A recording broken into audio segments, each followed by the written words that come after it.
Hope you're having a good summer and staying cool. Tonight's film follows up after last month's film of The President, another great Iranian director, great Iranian film. There is no evil. It is from 2020. It's a German, Iran, and Czech Republic production, both written and directed by Mohammad Rasulov. Mohammad Rasulov is both a director, writer, and producer. He began his career with documentaries and shorts. His first feature won him Best Film in Iran. However, his second film in 2005 was censored, and his opportunities became largely limited.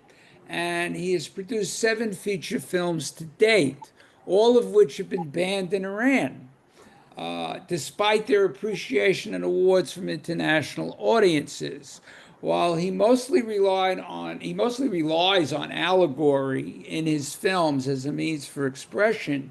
In 2010, he took a more direct form of engagement. He was arrested on set while directing a project alongside another internationally acclaimed and banned Iranian director. His name is Jafar Panahi. The two of them usually walk off with either a Cannes Film Festival award, a Berlin award, but their films are highly acclaimed throughout the world, except in Iran, naturally. But they were charged with making anti-government propaganda, and at that point in time, in 2010, he received a 6-year prison sentence, which was reduced to 1, which he really hadn't served, although the two were put in prison for a while later on, during the pandemic, actually. But he's been barred from leaving his country and making films since 2017. Arrested a number of times. He had his passport confiscated, as the nature and content of his films have brought him into conflict with the Iranian government. In May 2024, following the announcement that his film entitled The Seed of the Sacred Fig, which won him Best Director at Cannes this year, Mohammad Rasulov was sentenced by the Islamic Republic to another 8 years in prison, a whipping, and a fine. Because of all of this, Rasulov finally fled to a safe house in Germany after the sentencing, and he has not gone back and doesn't plan to at this point. Using a good deal of subterfuge, as well as very revealing location choices, he pulls off an elegantly produced, classically told drama that certainly holds its own alongside any film I can think of the last number of years, or top Hollywood epic production. This is a film that portrays life in Iran as it is lived now, garnering 18 wins, including the Golden Bear at the Berlin International Film Festival, along with the Guild Prize and Ecumenical Jury Prize, all at Berlin. There Is No Evil spends 30 minutes establishing its premise, and another 2 hours taking it in surprising new directions. And I say that because the first half hour, you have no idea where this is going. And at the end of that first section, you are jarred into what's next. Every society that enforces the death penalty needs people to kill other people. In There Is No Evil, 4 men, as we have seen, are subjected to that unthinkable choice. And whatever they did or would decide, it will have a direct impact not only on themselves, but their entire world. The 4 thematically connected stories that Rusalov tells, which inevitably extend to the stories of the people who surround them. How could anyone in this film have it easy when every possible option leads to a point of no return? The film begs the question, what would you do? What would you do? I know it asks, we sit there and we say, what can you do in this, other than what they do in the second story, by way of implication. And then let's these hypothetical stories take the journey for us. The first thing that should strike you is how fiercely committed a filmmaker has to be and what he risks standing behind that camera that can put him back in prison. The director was inspired to make the film, and this is interesting, in an incident when he spotted his own interrogator coming out of a bank. He followed him for a while, thinking of taking a picture of him on his cell phone and then reveal himself and scream questions at him. But after looking at him and his mannerisms closely, he said, with my own eyes, I could not see a monster.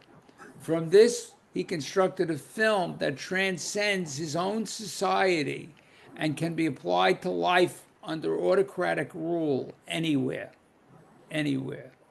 In 2019, the year before the release of the film, Iran was second only to China in executions. They executed something like 225 people, compared to 22 in the United States.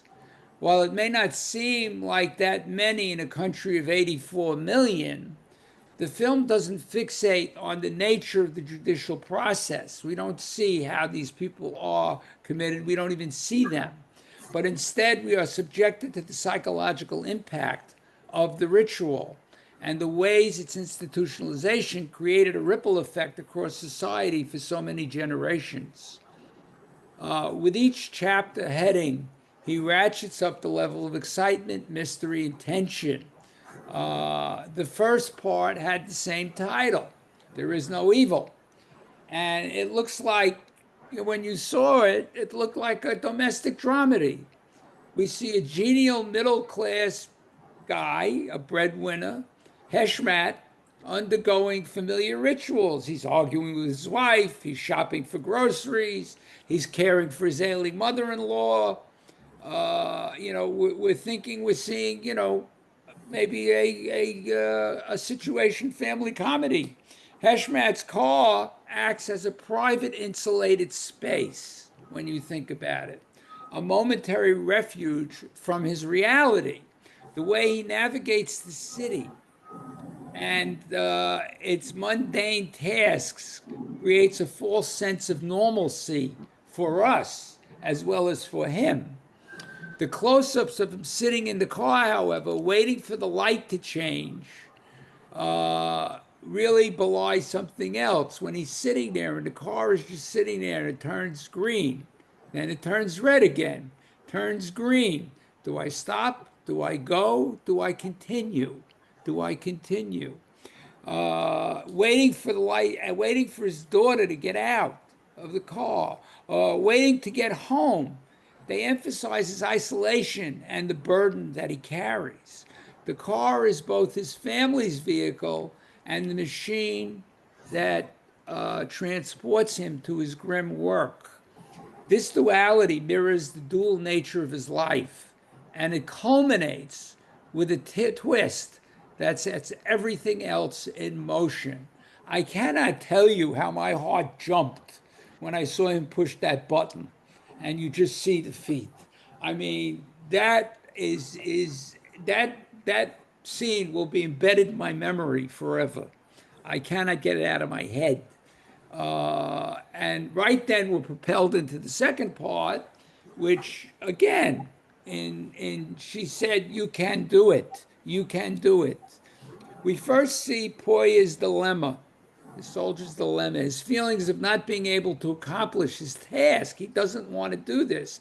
Even trying to buy his way out, offering, 40 million, could have been $5 for all I know. And just when we think we know where this will go, we're sure where this will go, we get another twist, transforming this particular episode into an action thriller with two lovers on the run. Now we see two lovers on the run. But it is not just the thriller element. In Poya and his girlfriend's frantic dash through the streets and out into the countryside, it symbolizes their desperate plight from the system. Their attempt to escape is a physical manifestation of their rebellion. The tension is palpable, not just from the chase, but from the high stakes involved for them. This scene shows that escaping a literal prison is one thing, but escaping the moral consequences of an action is another. What could possibly come next? What could possibly come next? In the third section, Birthday, I love the titles because they belie what we're going to see. You know, there are contradictions. Javed has come from his military, although it is a birthday in a way, but I divide it into two words, birthday. Javed has come from his military service to see his girlfriend and celebrate her birthday. Instead, we see people in mourning over the death of an esteemed teacher, someone who Javed met under unexpected circumstances. The look on his face sort of gets there. This episode comes to explore the tensions between those committed to their loved ones and trapped by the options at their disposal. Now, he'd done it to get 3 days so he can go to see her. We talk about these ironies. I mean, here's the ultimate irony. The scene where Javed puts the ring on her finger is deeply symbolic. He's trying to give her something beautiful and meaningful as a sign of commitment, but his hand is shaking uncontrollably. This isn't just a sign of nervousness. It is a physical representation of the trauma he has just experienced and his moral and ethical turmoil. The ring itself is a symbol of a future together. It's now tainted by the act he's had to perform. This scene perfectly encapsulates the film's core idea. How can love and life flourish when they are overshadowed by a society that demands such sacrifices? How could love exist in this place? And finally, in Kiss Me, Bahram, Zemin, and Daria play out this mysterious family drama involving, his niece. Daria is Bahram's niece, living in Germany, visiting her uncle for the first time. And through the revelation of who he really is, that will permanently alter their lives, is filled with symbolism and magic realism as well. The image of the fox is a powerful piece of symbolism. Foxes are often seen as cunning, elusive creatures. In this context, the fox could represent the moral ambiguity and the hidden truths that Bahram has been living with. This brings us full circle in the film. The fox is a wild animal. It is difficult to capture or pin down, much like the moral questions and past decisions that haunt Bahram. The fact that the fox is hunting a chicken might symbolize the cycle of life and death, but it also reflects the predatory nature of a system that forces men to kill. This final section speaks to the moral morass that has been rising to the surface through each preceding chapter. The fox is Iran itself, and they are nothing but the chickens. The cinematography in the film reveals so much with extreme close-ups, the long takes, landscapes of cities and rural settings that play their own roles. And as the picture progresses, we get away from the city. We're constantly moving further and further away from the city, as if the hand reaches further and further out from Tehran. And the landscapes play their own roles, all painting a bigger picture. And there is an intimacy of storytelling. There are poetic moments that transcend the dialogue. The stone-faced expression on Heshmat in the first story, As I said, he watches that stoplight turn from red to green and back again, unable to move ahead. Javar's shaking hand as he puts the ring on the finger. The third and fourth chapters are set in those increasingly rural and isolated locations. And this shift is symbolic itself. As I said, the city with its crowds and constant movement and people anonymously moving around represents the collective society where such acts are institutionalized and hidden in plain sight. As the film moves to these more remote settings and natural settings, the characters are forced to confront their choices in isolation. You know, they can't get into a car and just isolate themselves, but they're away from the machine of the state. The bleak open landscapes mirror the emotional isolation and the existential emptiness that these men are now facing. Ultimately, to understand why this is not just a film about the death penalty, but about the insidious ways an authoritarian system corrupts the human soul and forces ordinary people to become cogs in this inhuman machine, this Kafkaesque Orwellian machine. Here are Rasulov's own words to best sum up the film. How do autocratic rulers metamorphose those people into becoming mere components of their autocratic machines? In authoritarian states, the sole purpose of the law is the preservation of the state and not the facilitation and regulation of people's relations. I come from such a state, he says, and driven by such personal experiences, I want to tell stories that ask, as responsible citizens, do we have a choice when enforcing the inhumane orders of despots? As human beings, to what extent are we to be held responsible for our fulfillment of those orders? Confronted by this machine of autocracy, when it comes to human emotions, where does the duality of love and moral responsibility leave us? Where does the duality of love and moral responsibility leave us? And that's how he leaves us in with that question hanging in the air. This is such a potent film. It is, you know, I don't have to deal in its relevancy and its resonance. It's all there. It's all there. Its revelations. I mean, this film definitely answers the three R's. There's no question about it. I thought the performances were excellent. Uh, he had to use hidden cameras. He had to work on the sly to get this film done. This is not the first time. Uh, this is almost part of a trilogy. The films he'd done just before this, a film called Manuscripts Don't Burn, is also a great example of how the state intimidates and dogs its citizens. So we see it here, and I will tell you that if you have a chance to see the seed of the sacred fig, it carries it one step further.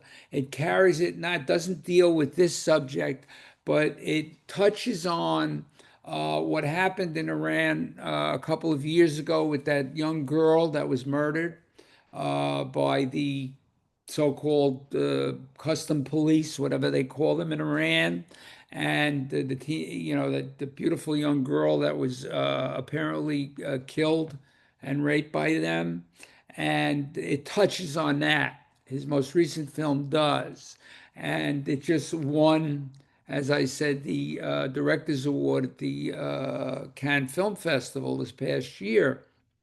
Uh, it is an equally powerful film that takes place mostly in the home of a family, and it is something I think worthwhile. It is a great companion piece to this film.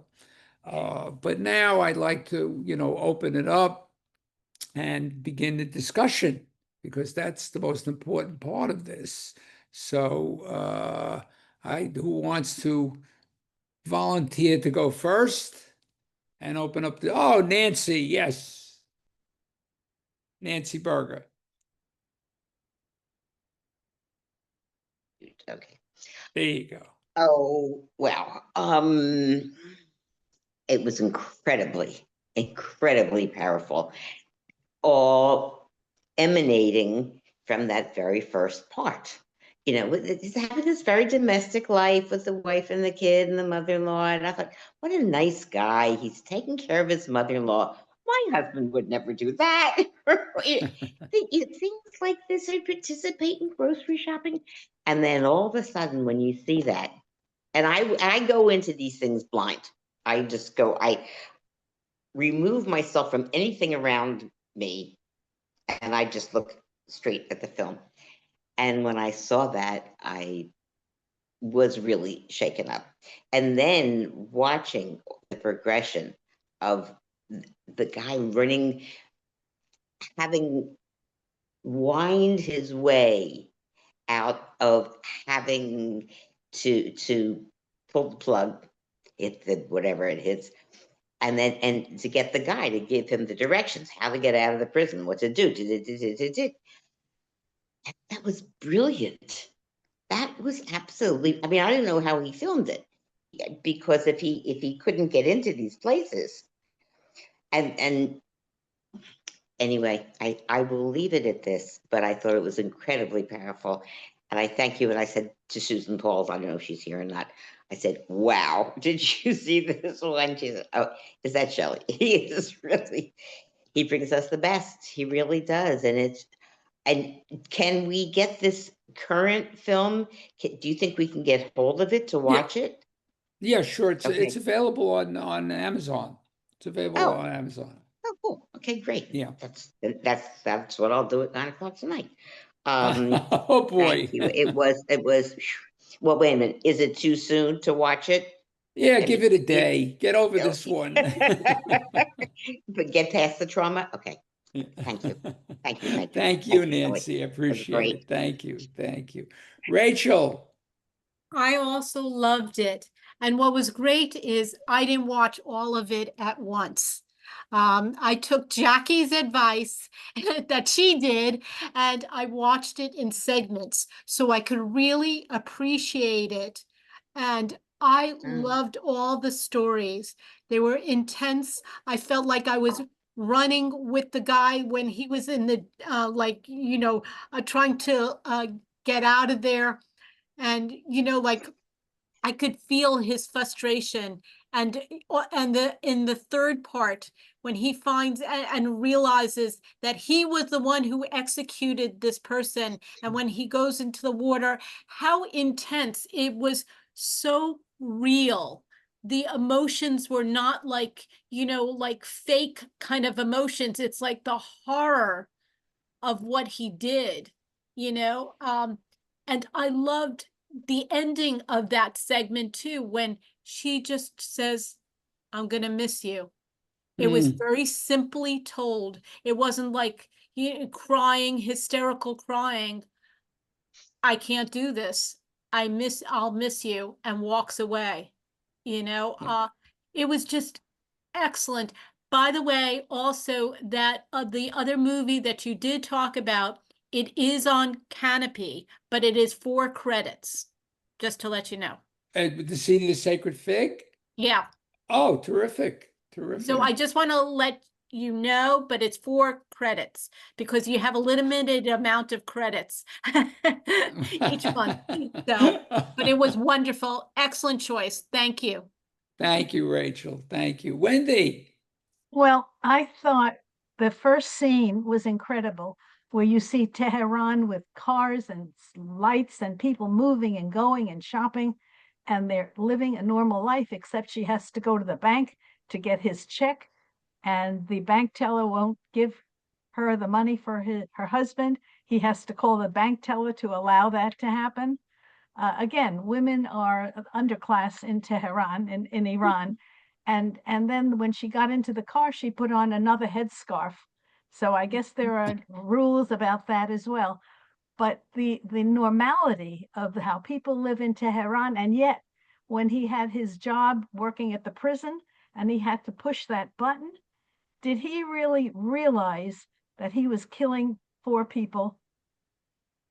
Did he realize it, or did he separate his mind from it? I mean, it's, that's a question, of Yeah, course. but it was so He knew easy. what I he mean, was doing. He knew what he push the was button doing. and the end of 4 people, and that was tragic. But as the film progressed, the torment he had getting out of the prison, and the girlfriend collecting him at the very end of when he got out, and then they have this love that they love each other, and then at the very end he lives a different life, and then there's a child born by the girlfriend that he doesn't even know about and doesn't find out until the very end. And the child that was born was a young woman. Remember at the very, very end, No, when that's when she no. sees the fox. Those two are disparate Yeah, stories. They're not. yeah, They're not linked. They're yeah. not linked. Oh, oh, okay. Somehow or other, Yeah. I thought they were. But anyhow, he had a good character, and he was forced to live in a society where he was repressed, and he had to live. It was a Hmm. fascinating and marvelous, marvelous film. I learned so much from it. Yeah, yeah. I mean, it's it's when one thinks, as I was watching, the first time I watched it, and I've seen this a number of times, but the first time I watched it, I'm saying, how smart is Rasulov? What kind of a director is he? It's like he's setting up an Iranian All in the Family. And then we're all of a sudden it's slowly going in another direction. I mean, at the beginning, I mean, when he's driving his car out of this place, the gates, everything that's going on, you're trying to figure out what is this, is he's putting us in a labyrinth Yes, almost. yes. And the puzzle begins, but it is incredible. It is incredible. Thank you, Wendy. Thank Great you. film. Jackie and Larry. We enjoyed it a lot ourselves. Although it was a very heavy movie, it was a very interesting movie. And a couple of the things that we really noticed is because you had said some things about it before, I was unlike, but we were looking for things, unlike Nancy. So I actually except for the second one, I guessed what was coming in them because we already had a bit of a heads up from what you had said. But we were also Right. looking for things from what you had said about like the filming, how much they did with how little, like how much is filmed in the parking garages and things like that. And the suspense that they build by going down the long route of trying to get out of the garage and things like that. It really did build a lot of suspense. And I thought it was kind of interesting too, that the moral dilemma was yes, because he actually looked through the window. So he knew those guys were hanging. So it was yes, then no, then yes again, and then no again. And I thought that was kind of interesting too. It was like that yo-yo effect of whether they would or they wouldn't, or they would or they wouldn't. So it was really very interesting. Yeah, it really, I mean, it leaves us questioning, what drives them? What is the driver? It's, as I said, it's not so much about the death penalty itself. It's those inflicting it. It's those and the society and the system that inflicts it on them. I mean, it's, there's three levels to this. So it's very interesting. Very interesting. Thank you.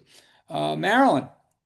I found that I really got engrossed in this one. This one really kept my interest. All 4 stories were amazing. The first one was, I'm like, where is this going?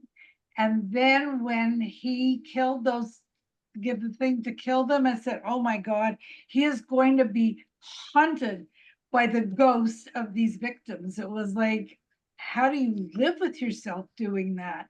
I guess you have to be in that kind of where Iran is that way of thinking, and you're just caught up. I guess you don't have a choice as to what you have to do to live the life you love. But how do you live with yourself and not be haunted by that? That's like inhuman, just asking that of them. And then the other thing on that same thing in number 3. Okay, going back to number 1, he didn't know who those people were. Right. I had trouble with the fact that in number 3, he knew he killed that man. How did he know that? When he saw the photograph. When he saw the How did he photograph. know? But wait a minute, in number 1, he wouldn't know the faces of who he killed. No, he had no idea. But in the third one, he had done the execution so that he can get the leave. Yes. You know, right? And now he comes to the house, and if you remember, they had a picture of the teacher. Yeah, but how did he know the person? How did he know the face? Oh, he didn't execute him the same way. Executions don't take out this, don't happen. I understand what you're saying. Oh. No, he could have shot him. He could have hung him himself. Whatever it is, he had to kill him. These were different situations No, of he assassination or removed the execution. stool. I think he was hung, and he was the one who removed the The stool. stool, So, yeah, so he yes, visually saw the guy. right, So that's what happened in that one. right. And the other thing that I guess it's a moral thing on the last one. Like at the last minute, how important really was it that she had to know who her father was, as opposed to who the biological father was? It was like, who's benefiting from this? Like, why does and I'm sure people do it. I had a problem with that. Like, couldn't you just let it go and die without her really knowing? Who would, and that's a moral thing. Yes, that's no right or that's a wrong moral with it. question. Yeah. But I wanted to say, like, was it for your benefit? Like, why? I wanted to shake him, but that was me. Well, this was, and again, you know, this was his execution. You know, he was dying, and that's his. You know, and it's his last act, his last confessional. You know, there is, you know, look, the film is filled with moral ambiguity. Yeah, that You know, I mean, because there was one in every one. Every story had a moral ambiguity. yes, and the biggest moral ambiguity is we sit there and we say, you know, people are forced into this, and they go along with it. What are their reasons? You know, as I always say, you know, Jean Renoir, the great director, said, "Hell on earth is that everybody has their reasons, and you know, whatever their reasons are, whether it's for love." You know, in this case, many of these are for love of family, for love of a woman, for love of a daughter, whatever it is. How do they morally equate? You know, how do we equate these things? It's really it says a lot, you know, whereas, you know, they become submissive to the machine so that they can survive, so that they can provide for their family, so that they can, you know, have what they want, so to speak. Yet in other societies like this, they buy it, they consume it. You know, we go back to Nazi Germany. Naturally, they consume it, and you know, they act without thinking. They act without thinking. They cannot morally equivocate what they do, the acts that they will do with who they are. You know, it's just, and that's what the film very clearly shows us. It's That's incredible. universal. It's going to be wherever there's a dictator, people are going to say, well, I was just following the orders. Yeah, well, yeah, that's what they All right, exactly. we're Well, they watching pass it America. off. I was just following orders, but in order to follow his orders, you gotta do it yourself. You know, it's where you are, where you are. But thank you, Marilyn. You raised the discussing those questions. Phyllis. Yes, hi. So I haven't seen this film for a while, but it did leave an impression. But I really have to say that these Iranian filmmakers are making a huge contribution to not only Iran, but the whole world, showing what life is like in an authoritarian state. And they're risking their lives and even the renown that comes with being a great filmmaker, because in their own country, they're not allowed to have any acclaim. But I, I encourage you all to see Seed of the Sacred Fig, because I think these stories that he set up here were, they were made up, like they were screenplays, and they hit home emotionally because everyday people are forced to do these tasks that we watch. But in the Seed of the Sacred Fig, he addresses the idea of women wearing headscarves and the danger that they're putting themselves in by this rebellion. And he not only uses real footage of these riots, but also, he uses interesting camera techniques, and it's like based on reality of what is going on today. So I think by watching these films, it gives people hope that there's somebody who sees their point of view and somebody who agrees with them, and that there's not unilateral belief in this dictatorship, that there's people who disagree, who are standing up for the truth. And I mean, we worry about this all over in our country too, that how could people go along with this? How could they sell their souls so cheaply? Let's face it, in Iran, there's a lot at stake. It's your life and your livelihood and the way you get to live and take care of your family. But I mean, we haven't gotten to that point yet here, but we still have people who are willing to do this kind of thing. So you wonder how far would people actually go? And we see how far in Iran. Yeah, Thank you. it's I think it's there's no line. I think how far can it go? It can keep going and going and going until it destroys itself. But it's interesting you bring up a lot of the directors, this class of directors, Jafar Panahi, who's still working in Iran, still doing his films in secret, getting them out. He has one now that I believe is going to be at the New York Film Festival. Is also about basically the same idea in someone that the character in this one has to face down. And his films are equally as powerful. They deal on a much more intimate scale. And also there are directors, and you've all seen, I've shown films, I go back to Iran from the 90s, and we've seen Children of Heaven. We've seen those films where they use children as, the stand-ins for adults. So it's really and they use neorealism. They all have been impacted by the neorealist movement in Italy back in the 40s and 50s, and we see them keeping that alive. They keep that idea alive in film. So it is interesting. I think they are among the foremost filmmakers in the world, as are the Chinese. Some of the Chinese filmmakers, in these societies, in these autocratic societies, this is what we're seeing come out. These are the kinds of films that stand out, and those directors are risking a lot by making those films. They are true patriots in a way by making those films. I am sure we will be seeing more films here, hopefully, that will represent some of those ideas. I mean, we saw a film, I don't know how many of you saw it a year and a half ago. What was it called? The Civil War.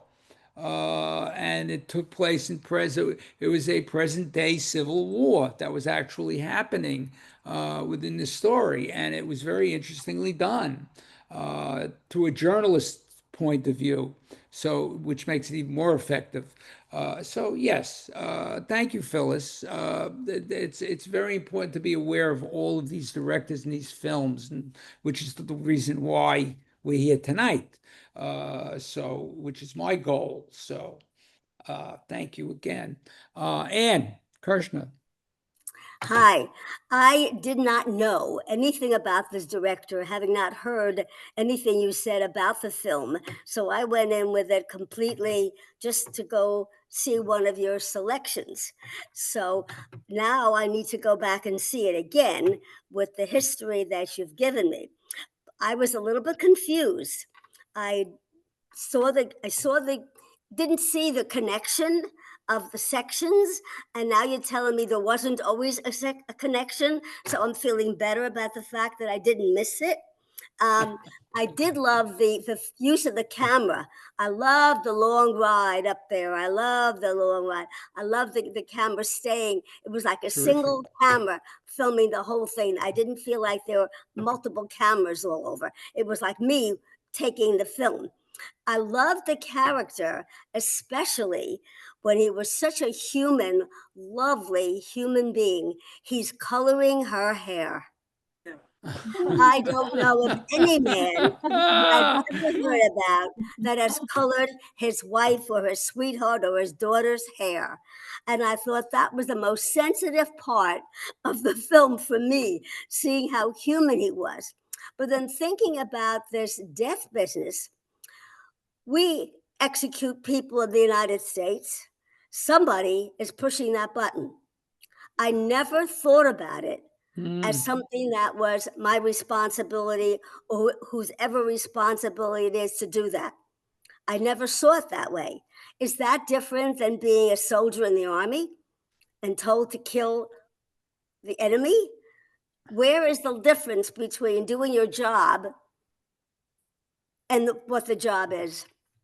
It's a great question, and I think it falls on the responsibility of all of us. That's why we vote against if we vote against the death penalty, if Right. we vote against the war, we know ultimately what's going to happen. We're seeing it happening now around the world. The worst part of it being the children. It's just it literally pulls my heart out to see what's happening to children. And even here we're seeing it with children just yesterday. I mean, it's an impossible situation. But I just want to tell you, I think you're terrific in the way you approach the film. You are my ideal candidate because you said I have to go back and see it again. And that's my edict, is that you have to see a film at least twice. The first time, you watch it, the second time you see it. Right. And now you will go back and see it. So I think that's terrific. And I love your comments, and I love what you found, that little diamond that you found within the film of him doing her hair. Absolutely. That's wonderful to hear that. We had a hard time finding it. We had to rent it. We couldn't Oh. find it. We had to pay for it. Oh, you don't get Kanopy? We didn't find it on Kanopy. How do we get Kanopy? Oh, are you, where do you live? I live in West Palm Beach, and I am a member. Ah. So I don't understand. We Yeah, have they don't Kanopy. have Kanopy at that library. That's why. It's the Broward Library System has Kanopy. And you have to be, so people who don't have Kanopy do rent the films, or they try and access them their own So way. how do I become a member of the Broward Library? I'm a member of the Sterling Library. Or the But that's the Friends of- Friends of the Stirling Library. Right. That's an interesting enigma, that by joining the Friends, you can't get Kanopy. You're raising a lot of questions tonight that are going to get under the skin of I certain think people. you need to have a Broward Library card. Yes. And I yes. think there is a possibility, I know they have it in Dade County, that you can pay for it if you don't Yeah, I have think it's the proof of $35, it. isn't it?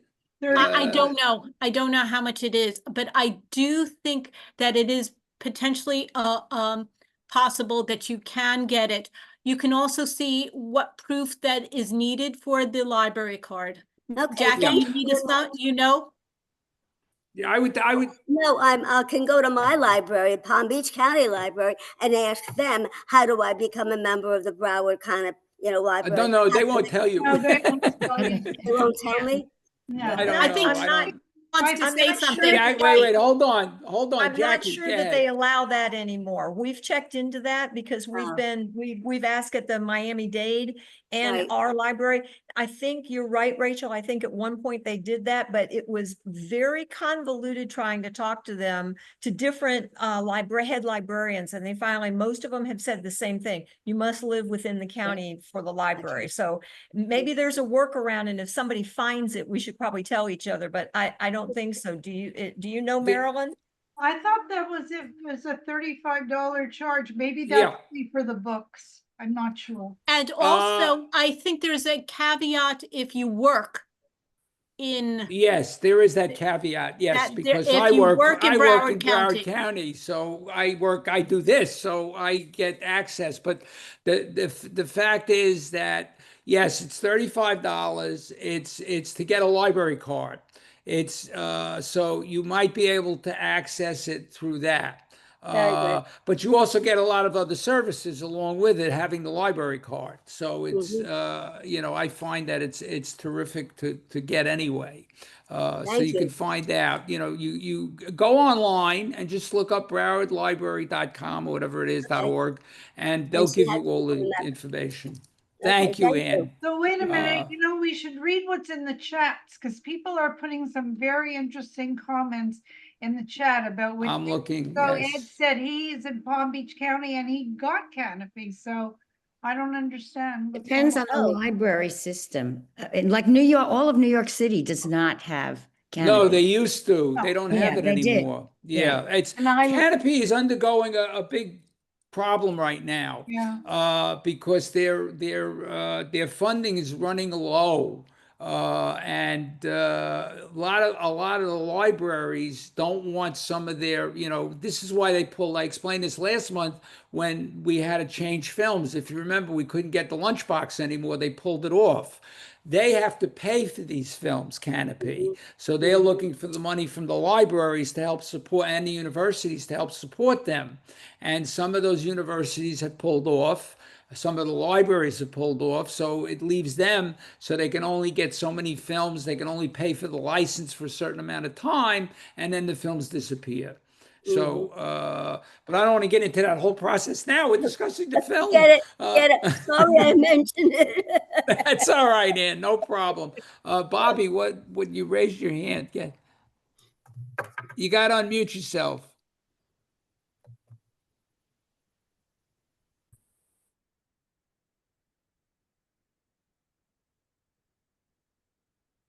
There you go.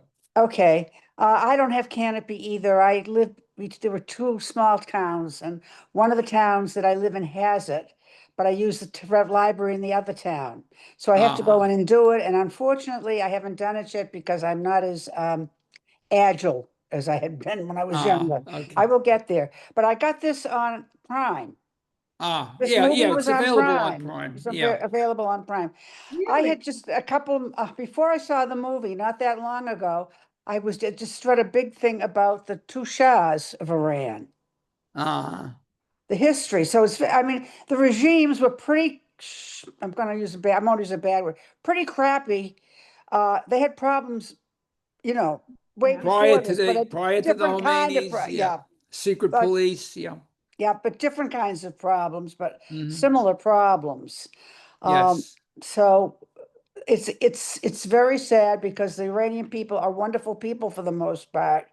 And it is really a shame that the society has to live this way.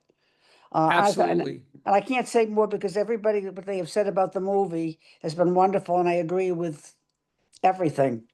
Yeah, and I explained last month with the president, 2 weeks ago with the president. If you remember, I had mentioned the director himself was imprisoned under the Shah because he shot a cop, not because he wanted to kill the cop, because there was a whole rebellion going on, and he wound up going to jail for a while, and then he was released, but he eventually also had to get out of Iran after the Khomeinis came in. At first he was working within that system, and then he saw the corruption within that system and got out altogether. And we saw what his result was in his film, The President. So, yeah, terrific. Thank you, Bobby. Karen. I just wanted to mention the music when the guy was escaping. That was very dramatic and really increased the tension and everything. And I do agree this was a wonderful selection. And I appreciated you showing this to us. Oh, thank you. Yes, and you're right. It shows his skills as a director, if anything. You know, he's a movie maker, and he knows that you can't just, grab people, shake them, and you have to entertain in some way. And the music is entertaining. It's suspenseful, and it keeps you going. It keeps you within there. So thank you for bringing that up. I got a number of people. Just bear with me. Susan Hurst. Wendy's had her hand up a lot longer. How about letting Well, her I go just first? Wendy went, so I'll get to Wendy. Don't worry, I'll get to Wendy. Okay, She knows okay. I'll get to I her. have a question. I love the film. It made me cry. I mean, I loved it. It touched me very deeply. I loved it. But I have a question. I didn't understand the last scene of the last story. When the man starts talking about, why don't you kill the fox? And she says, I don't want to do it. You couldn't force me. And he says, how hard do you think it would be for me to force you? And then he goes up to her and he puts his hands up. What is his intention for that whole thing that he brings up? Well, that's summarizing the whole story. How hard do you think it would be for me to compel you to do it? And that's the question of the film, is So what compels a person to do it. When he raises his hands to her face, is he threatening her or does he want to caress her? Well, he's not trying to threaten her. He's trying to make a point. He's trying to make her understand. He's trying to make her understand what he had to do. It's the position he was in. That's what you feel. He's like, how can I express to you what I had to do? And I'm your father. It's difficult. It's difficult. And that's, again, part of this moral ambiguity that presents itself. So thank you. Thanks. You're welcome. Terrific. Thank you. Thank you. Sandra, and then Sandy, I'll get to you as well. And then Wendy. Okay, Sandra Fuss, go ahead. Yeah, it's actually her husband, Erwin. Okay, Erwin. A couple of things. At the beginning, we thought we were having transmission problems because all the initial scene, not the initial credits, I guess it was the actors, everything was blurred. I guess that was intentional to hide their identities. Is that correct? Because it cleared up afterward, but the initial part was all blurry and out of focus. That's interesting. I think that was what happens is sometimes when you watch these things, when they begin, it's what's happening on the cable or the streaming does that, it knocks it out of whack, and then it finally comes into focus. So, but that's an interesting way to look at it. Yeah. And the second thing is in the second part where the fellow is escaping. Now, he did not want to kick the bucket from under the prisoner's legs to kill him, Right. But yet when he had the gun, he would not have hesitated to shoot those people if they hadn't cooperated. That's the impression I got. You again, this is the ambiguity of life in this place, is what will I do to survive? Right. I won't kill a man because I'm told to, but if it's forcing me to survive, yeah, if I have to. Okay, great question. You. Great question. Thank you, Erwin. Sandra. Well, I really think for me, Jackie's point was very much to the point of why I really like all of these movies. I think I've been an arts educator for most of my working life. And what this film and Anne, both Anne and I think it was Phyllis may have been the person that acknowledged the fact that Iranian directors have been incredibly active and proactive in presenting to the world of oppression. And this is for a very, very long time. And I think what this film and this discussion does is it allows us to take something that's happening somewhere else that we don't necessarily relate to and say, how does this apply to me? And where do I learn something about who I am and what culture I live in and what my country's principles are and the way I think. And I think that this film is very much speaking to the way in which we're having to deal with our own current events. The production quality is amazing for people in an oppressive society and who are having to do this clearly on a budget and clearly at risk to their lives.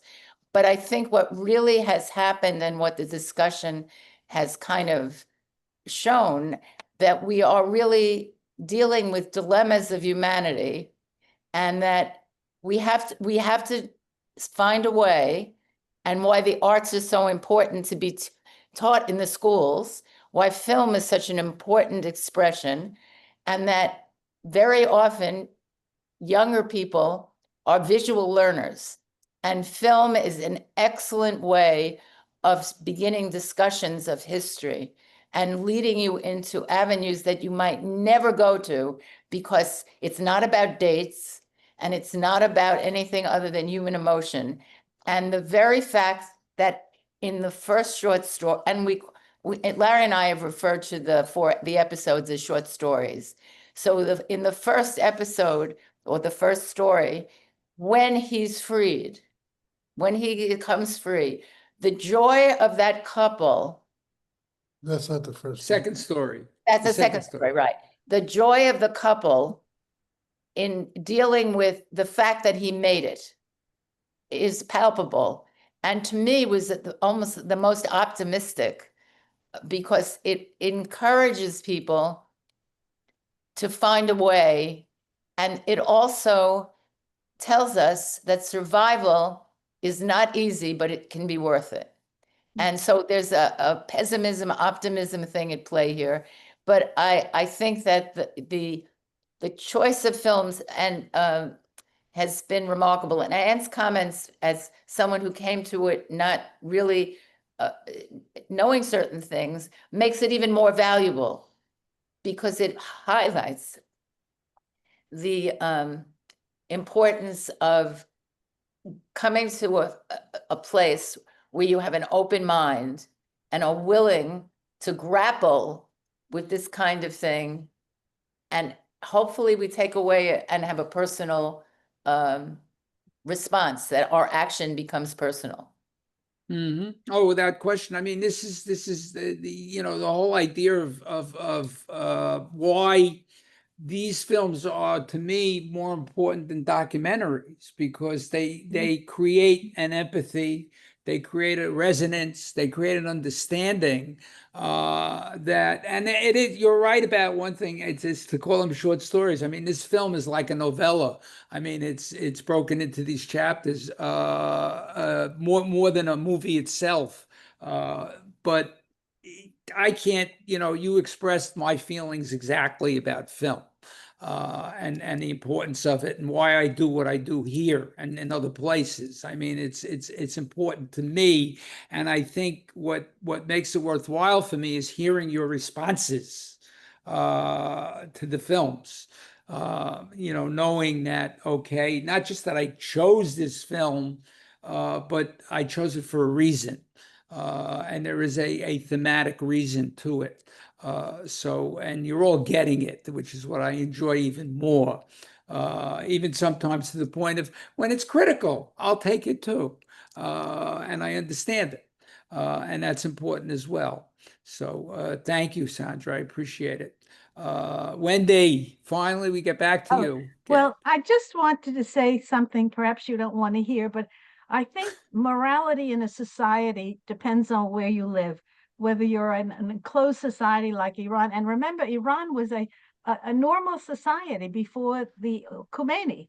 Women walked around in short skirts and high heels and had all the American songs. But what I really wanted to say was history repeats itself.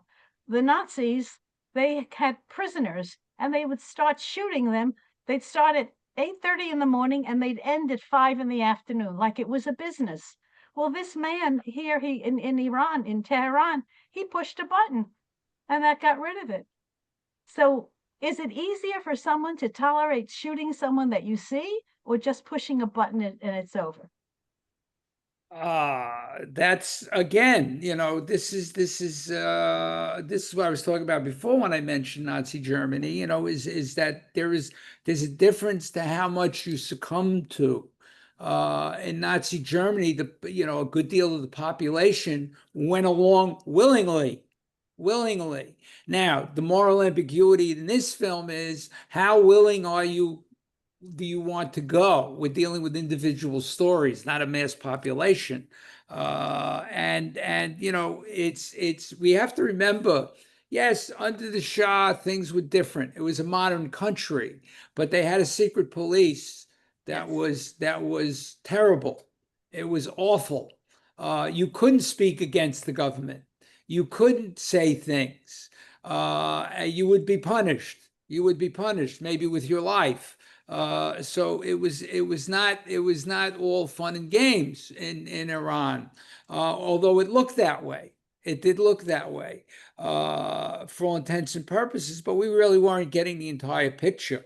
And we found out, that's why when Iran was having its rebellion, we said, okay, well, they're taking out essentially a dictator. It's called the Shah, and we welcomed him here on our shore, knowing what he was doing the whole time. But then again, we did that in South America too. So we are not. We have to always think about our role in these things. So it is difficult, and I do think about those things as well. But to answer your question, it is again, that ambiguity of what is it that you can do it from 9 to 5 all day long and just push a button and not have to deal with it. Well, we saw how he was not dealing with it, but we also saw how he was dealing with it when he was sitting in that car and just staring at the light. It does impact. It does impact on the individual. It does impact on the individual. Subconsciously, absolutely. Yeah. Shelly, shall we take one more question and then go on to wrap it up and talk about our next movie? Yeah, sure. I like the nudging, but yes, absolutely. But because I can go on all night. But yeah, I don't have a meter. Boss. Thank you, Jackie. Okay, one more question, Phyllis. Yes, so I was going to make the point that America had a hand in this whole evolution of autocracy by installing the Shah and in other countries too. I just wanted to say, I just moved here and I play bridge, so I've been only seeing the Hollywood Beach branch. I'm a former librarian. I managed Kendall Branch for 16 years and I was at Coral Gables for 10 years. And it's so wonderful to see such a thriving, enthusiastic program. And I will certainly visit Stirling Branch, which I haven't heard of before tonight, and become a member of the Friends. I think this is wonderful. And I have to say that I think somebody stated about cinema being so important. I mean, for years, I was focused on books, leading book discussion groups. And then after I retired, I was fortunate to go to the program, PhD program in film studies. And I find them so aligned together, discussing film and discussing books. And yet film, for me, is so important because you spend an hour, 2 hours, let's face it now, sitting and watching a film and walk away with a complete experience that you can discuss. And a book is a much bigger lift for me. I'm a slow reader, but I want to thank everyone for this wonderful program. I think you're all great, and Shelley too. Thank you. Thank you, Phyllis, Phyllis. Yes. if you let me just interrupt. You can check us out at www.stirlingfriends.org. Thank you. And what a wonderful plug to end this on. That's just what, that's just Yeah, well, perfect. I set this up this afternoon. This is I got a live one. She's I a got a plan. live one for You you. planned with her, Thank you, Phyllis. I really appreciate that, and I appreciate all of you again. Terrific evening once again. Oh, I have to discuss Yeah. next month. Yes, well, next month we are going to China. We are going to China, and we are going to discuss one of the greatest, I think, one of the best Chinese films of the modern era, Farewell, My Concubine. Definitely one of the best films I've ever seen. It's been critically acclaimed. It's just been re-released in theaters as well. It's a film that explores a complex relationship between art, life, passion, political upheaval in the 20th century. It deals with just before, during the Cultural Revolution, and the years after it, as it follows the intertwined lives of two Peking opera stars, two men, through major historical events. It's an incredible production. It just reveals to us as the theme is revolution, art, and China in the 20th century. And I am sure you will walk away from that film just as you did from this one. It is just a wonderful example of great Chinese film, followed by another good example of Chinese film, which is Balzac and the Little Chinese Seamstress. Speaking of books, it is based on a book and the author's experience in China during the revolution and following. It's a story adapted from a novel of the same name, and it explores the transformative power of literature. Right up your alley, Phyllis. The transformative power of literature during China's Cultural Revolution, when books were certainly banned. Two young men sent to a remote mountain village for re-education form a triangle with a local seamstress, introducing her to the forbidden world of Western literature. It's a seduction on several levels, and an absolutely wonderful film. So I really look forward to next month's discussions. And this is a first how far we've gone over tonight. And I apologize for that to Marilyn and Jackie. It was great. Everybody loved it. Thank you, Jackie. This is what I like. This is what I like. So I bid you have a happy, thank you, Phyllis. I bid you have a happy Labor Day. Don't work too hard, and enjoy your weekend. And I will see you in 2 weeks.